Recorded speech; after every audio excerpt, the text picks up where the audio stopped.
அடியேன் ராமானுஜதாசன். அனைவருக்கும் வணக்கம். இன்னைக்கு நம்ம ராமானுஜ நூற்றந்தாதியில் 26வது பாசுரம் பார்க்கலாமா? திக்குற்ற கீர்த்தி ராமானுஜனை என் செய்வினையாம் மெய் குற்றம் நீக்கி விளங்கிய மேகத்தை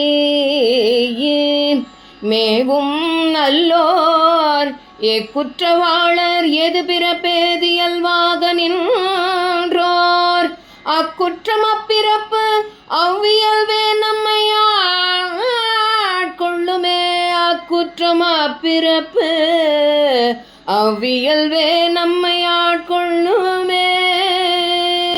தமது அறிவு, குடிப்பிறப்பு, செல்வம், ஒழுக்கம் இவற்றின் உயர்வு தாழ்வுகளை கருதாது இவற்றால் எவ்வித குற்றங்கள் செய்திருப்பவராயினும் கருணைமிக்க ராமானுஜரை சரணடைந்தால் அவர்களின் அக்குற்றங்களும் தாழ்வுகளுமே அவர்களை ராமானுஜர் ஆட்கொள்ள காரணமாகும்.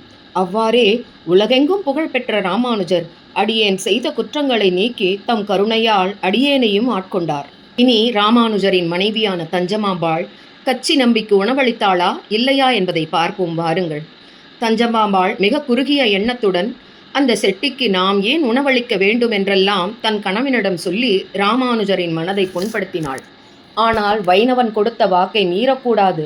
அதனால் நீ உணவை தயார் செய், நான் வரதனுக்கு தீர்த்தம் சேர்ப்பித்துவிட்டு நம்பியோடு வருகிறேன் என சொல்லி புறப்பட்டார். தஞ்சம்பாமாள் முகத்தை சுளித்தபடி சமையல் கட்டிற்குள் சென்றாள்.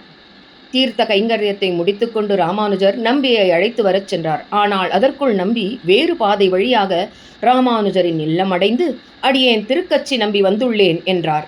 தஞ்சம்பாமாள், வாருங்கள், அவர் கோயிலுக்கு சென்றுள்ளார், தாங்கள் சாப்பிட உட்காருங்கள் என்று சொல்ல, இல்லையம்மா, ராமானுஜன் வந்த பிறகு வருகிறேன் என்றார் நம்பி. உடனே தஞ்சம்பாமாள், அதற்கு அவசியமே இல்லை, உமக்கான உணவு தயாராக இருக்கிறது என்றாள். இப்போதே தாங்கள் சாப்பிட உட்காருங்கள், உமக்கு உணவிட சொல்லி எனக்கு அவர் கட்டளையிட்டுள்ளார், அதை நிறைவேற்றுவதே அடியேனின் கடமை என்றாள்.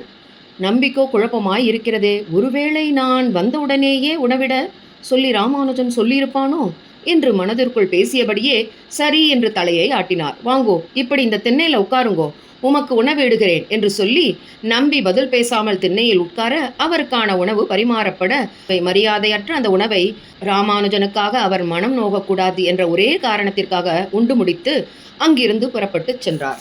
உடனே தஞ்சமாம்பாள், மாடி ஆச்சாரம் பிழைத்தது, அவர் இருந்திருந்தால் நடு வீட்டில் அல்லவா உட்கார வைத்திருப்பார் என்று புலம்பியபடியே நம்பி சாப்பிட்ட எச்சல் இலையை ஒரு கோலால் தள்ளிவிட்டு அந்த இடத்தை தண்ணீர் கொண்டு சுத்தம் செய்துவிட்டு மீந்த உணவை பிச்சைக்காரர்களுக்கு போட்டாள். தானும் மீண்டும் தலை குளித்து வந்தாள். ராமானுஜர் நம்பியை காணாமல் ஒருவேளை அவர் முன்னதே வீட்டிற்கு சென்றிருப்பாரோ என்று நினைத்து மிக வேகமாக வீட்டிற்கு வந்தார். ராமானுஜர் நம்பி உணவறிந்து சென்ற பின் வந்தாரா இல்லை முன்னமே வந்தாரா என்று அடுத்த பகுதியில் பார்க்கலாம்.